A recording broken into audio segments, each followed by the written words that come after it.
Hello மக்களே, கார்த்தி ரேவதி செம இன்ட்ரெஸ்டிங்கான சண்டே எபிசோட் இந்த வாட்டி வரப்போகுது. எப்பவும் போல காளியம்மா, சிவனாண்டி, முத்துவேல் எல்லாரும் சேர்ந்த மாதிரி இந்த வாட்டி கண்டிப்பா கும்பாபிஷேகம் நடக்கக்கூடாது. அதுக்காக பேசாம அவனோட தாய் மாமன் ராஜராஜனை தூக்கிட வேண்டியதான். அவன் இந்த வாட்டி சாமி ஆடும்போது அவனை தீர்த்து கிடிட வேண்டியதான்னு சொல்லிட்டு காளியம்மா எல்லாரும் ஒரு பிளானை போடுறாங்க.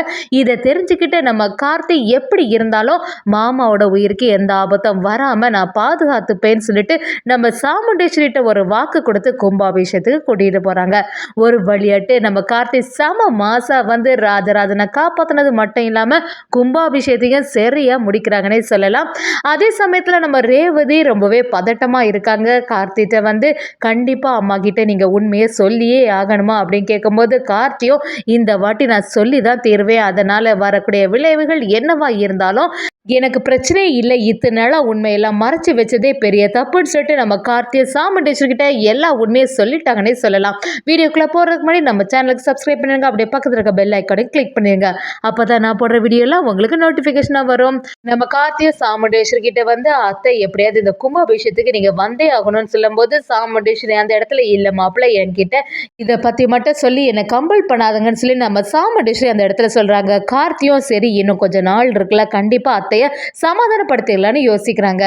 கார்த்திய ராஜராஜன் கிட்ட இந்த வாட்டி நீங்க தான் மாமா சாமி ஆடணும், அதனால அதுக்கான எல்லா வேலைகளுக்கும் தயாரா இருங்கன்னு சொல்லிடுறாங்க. சந்திராவுக்கு இதை பார்த்த உடனே பயங்கர டென்ஷன் ஆகுது. எல்லாரும் கும்பாபிஷேகத்துக்கு ரொம்பவே தயாராகிட்டே இருக்காங்க. என்னதான் இங்க நடக்குதுன்னு புரியவே இல்லை.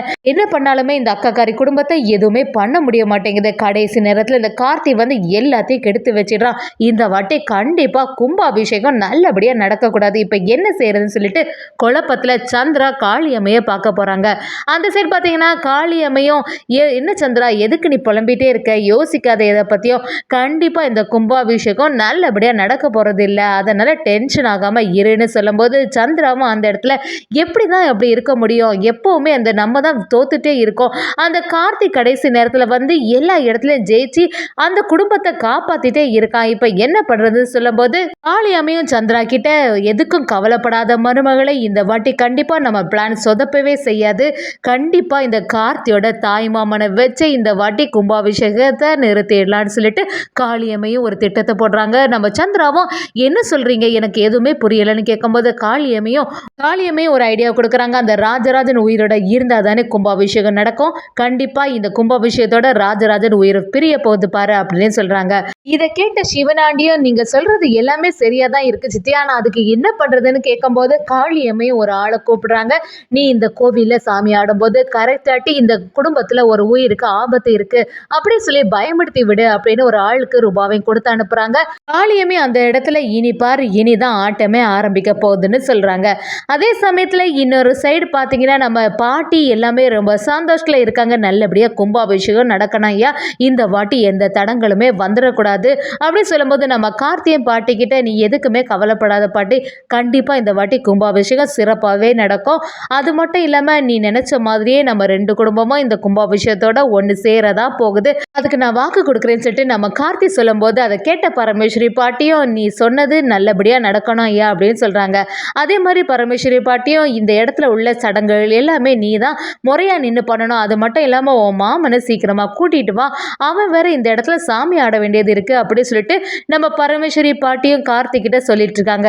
கொஞ்ச நேரத்தில் கோவிலில் எல்லாருமே ஒன்று கூடி சாமி கும்பிட்டு இருக்கும்போது ஊர் மக்களுக்கு முன்னாடி ஒரு ஆள் வந்து சாமி ஆட ஆரம்பிக்கிறாங்க. அப்படி ஆட்டம் இருக்கும்போது அங்கே உள்ளவங்களும் எதுக்கு இப்போ வந்திருக்கீங்கன்னு கேட்குறாங்க.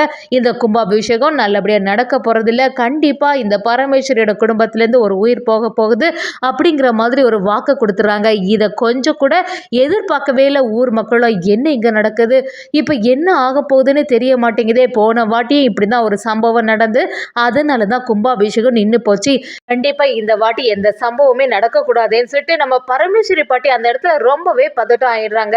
நம்ம கார்த்திகை பாட்டிகிட்ட வந்து நீ எதுக்குமே கவலைப்படாத பாட்டி, இது எல்லாமே நல்லபடியா முடியும்னு சொல்றாங்க. இன்னொரு சைடு பாத்தீங்கன்னா கும்பாபிஷேகத்துக்கு நம்ம சாமுண்டேஸ்வரி குடும்பத்துல உள்ளவங்க எல்லாருமே பயங்கரமா ரெடி ஆயிட்டு இருக்காங்க. நம்ம சாமுண்டேஸ்வரி கிட்ட வந்து கார்த்தியும் நீங்க வரக்கூடாதா அத்தா, கண்டிப்பா நீங்க இந்த கும்பாபிஷேகத்துக்கு வந்தே ஆகணும்னு சொல்லும்போது சாமுண்டேஸ்வரி இல்ல மாப்பிள்ளை, இது வரைக்கும் நடந்ததை என்னால மறக்கவே முடியல, அந்த குடும்பத்தை நான் ஏத்துக்கவும் மாட்டேன். அது மட்டும் இல்லாம இந்த கோவில்ல உள்ள சிலைய நான் தான் எடுத்துட்டேன்னு சொல்லிட்டு எப்படிதான் இந்த ஊர் மக்கள் நம்புனாங்கன்னு தெரியல. அதனால எனக்கு அதுக்கு வரதுக்கு விருப்பமும் இல்ல. அதே சமயத்துல உன்னோட மாமாவை இதுக்கு விடுறதுக்கு எனக்கு இப்ப மனமே இல்லை. ஏற்கனவே கோவில்ல ஒருத்தங்க இந்த மாதிரி சொல்லியிருக்காங்க. எனக்கு கொஞ்சம் பயமா இருக்கு மாப்பிள்ள அப்படின்னு சொல்லிட்டு நம்ம கார்த்திக் கிட்ட சாமுண்டீஸ்வரி புலம்பித்தளமும், கார்த்தியை நீங்க எதுக்குமே கவலைப்படாதுங்க அத்தை.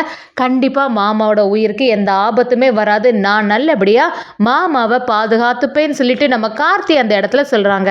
நம்ம சாமுண்டீஸ்வரியை நீங்க கண்டிப்பா மாமா உயிருக்கு எந்த ஆபத்தும் வர விட மாட்டீங்கன்னு தெரிஞ்சுதான் அவங்கள அனுப்புறேன்னு சொல்லி விடுறாங்க.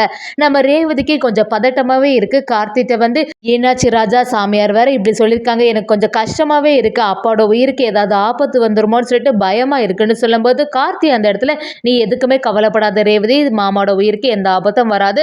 அதே சமயத்துல இந்த கும்பாபிஷேகமும் சிறப்பாவே நடக்கும், நீ கவலைப்படாதுன்னு சொல்லிட்டு சமாதானப்படுத்தி விடுறாங்க. இன்னொரு பக்கம் பாத்தீங்கன்னா நம்ம பரமேஸ்வரி பாட்டியும் எப்பதான் அவங்க பேத்திங்க எல்லாம் குடும்பத்தோட வருவாங்கன்னு சொல்லிட்டு எதிர்பார்த்துட்டே இருக்காங்க. கரெக்டான சமயத்துல எல்லாரும் சேர்ந்த மாதிரி வராங்க. பாட்டிக்கு சந்தோஷம் தாங்கல. ராஜராஜன் கிட்ட வந்து என்ன சாமுண்டீஸ்வரியை காணல அப்படின்னு கேட்கும்போது ராஜராஜனும் இல்லம்மா, அவளை பத்தி தான் உனக்கு தெரியுமே, அவ ரொம்பவே பிடிவாதமா இருக்கா, இந்த வாட்டி சிலையை கடத்தினது வேற அவான்னு சொல்லிட்டாங்கல்ல, அதனால ஊர் மக்களுக்கு மேலேயும் ரொம்பவே கோபமா இருக்கா, அதனால இப்ப வரமாட்டேன்னு சொல்லிட்டா அப்படின்னு கேட்கும்போது நம்ம பரமேஸ்வரி பாட்டியும் என்ன சொல்ற ராசராசா, எப்படியும் குடும்பமா நீ இந்த கும்பாபிஷேகத்துக்கு சிறப்பா நடத்தலான்னு பார்த்தா ஈஸ்வரி இப்படி பண்றாளே அப்படின்னு சொல்லிட்டு நம்ம பரமேஸ்வரி பாட்டியும் வருத்தமா இருக்காங்க. கார்த்திட்ட வந்து என்ன சொல்ற ஐயா, உங்க அத்தக்காரி ஏன் வரலன்னு கேட்கவும் நம்ம கார்த்தியும் எப்படி இருந்தாலும் கொஞ்ச நேரத்துல வருவாங்க, நீ அதை பத்தி கவலைப்படாம கும்பாபிஷேகத்துக்கான வேலைகளை பாருப்பாட்டேன்னு சொல்லிடுறாங்க.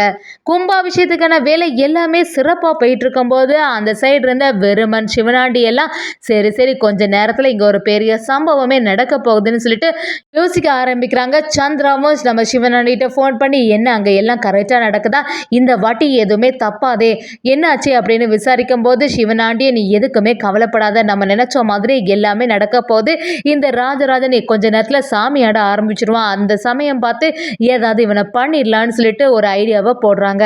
இன்னொரு பக்கம் பார்த்தீங்கன்னா நம்ம பரமேஸ்வரி பாட்டியும் கொஞ்சம் பதட்டமா இருக்காங்க. நம்ம சாமியார் வேற இப்படி சொன்னாங்களே, ராஜராஜனுக்கு எந்த ஆபத்தும் வந்துடக்கூடாதுன்னு நினைக்கிறாங்க. ராஜராஜனும் எல்லா வேலைகளும் பண்ண ஆரம்பிக்கிறாங்க. அந்த சமயத்துல நம்ம சிவனாண்டி பிளான் பண்ண மாதிரியே அந்த செயலை செய்யறாங்க. ஒரு வழியாட்டு நம்ம கார்த்தி செம அதிரடியா வந்து அதை தடுத்து நிறுத்திடுறாங்கன்னே சொல்லலாம். இதை தெரிஞ்சுக்கிட்டு நம்ம சாமுண்டீஸ்வரி அந்த இடத்துக்கு பதட்டமா வராங்க. இப்படி ஒரு சம்பவம் ஆக பார்த்தே, ஆனா நம்ம கார்த்தி மாப்பிள்ளை என்னாச்சு அப்படின்னு பதட்டமா அந்த இடத்துல பார்த்துட்டு இருக்காங்க. இன்னொரு சைடு பார்த்தீங்கன்னா ரேவதியும் கார்த்திட்ட வந்து என்ன எங்க அப்பா உயிரை நல்லபடியா காப்பாத்திட்டீங்க, ரொம்பவே நன்றி அப்படின்னு சொல்லும்போது எல்லா உண்மைகளும் நம்ம சாமுண்டீஸ்வரிக்கு தெரிய வருதுன்னே சொல்லலாம். ராஜசேதுவோட பேரன் தான் கார்த்திங்கிற உண்மை தெரிய வருது. அதே சமயத்துல தன்னோட உயிரை பத்தி கூட கவலைப்படாம ராஜராஜன் உயிரை காப்பாத்துற நம்ம கார்த்தியை சாமுண்டீஸ்வரி மருமகனா ஏத்துட்டாங்கன்னே சொல்லலாம்.